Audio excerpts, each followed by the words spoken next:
Do you know why this glass drop, shaped like a tadpole, is so tough at the head and fragile at the tail?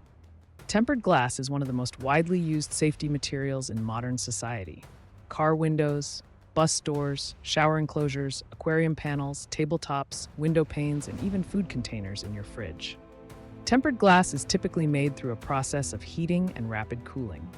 The glass is heated in a furnace between 564 and 620 degrees Celsius, then cooled quickly by directing air across its surface.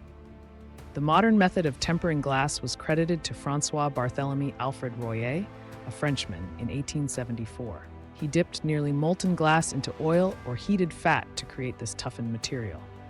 But even centuries before this, glassmakers had stumbled upon similar properties while experimenting with glass.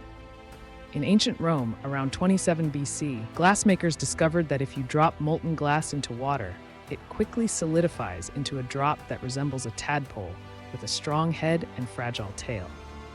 The head of the glass drop can withstand hammer blows, bullets from a pistol, or even several tons of hydraulic pressure.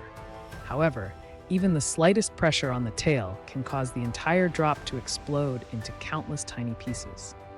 For years, there was no formal research into this strange phenomenon until a prince named Rupert brought it to the attention of the Royal Society of England in 1660.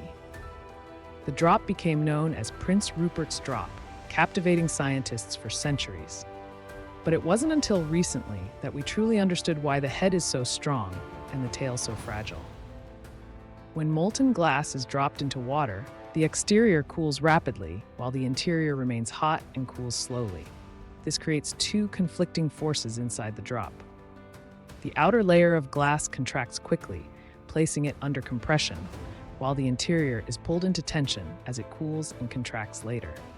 In a technical sense, the drop is a balance between compressive stress on the surface and tensile stress inside the core. This is why the head can resist huge forces. Any blow to the head is countered by the compressive stress in the outer layer. In 1994, a study by Professor Chandrasekhar at Purdue University and Dr. Naguib at Cambridge University measured the compressive stress on the surface of a Prince Rupert's Drop to be around 700 megapascals, or over 100,000 pounds per square inch. This stress is concentrated in a very thin layer, making up only 10% of the drop's diameter at the head.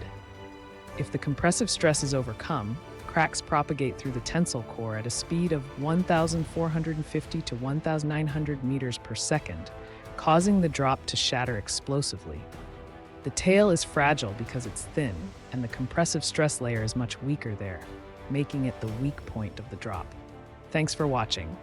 If you enjoyed learning about Prince Rupert's Drop, hit the like button, subscribe to the channel.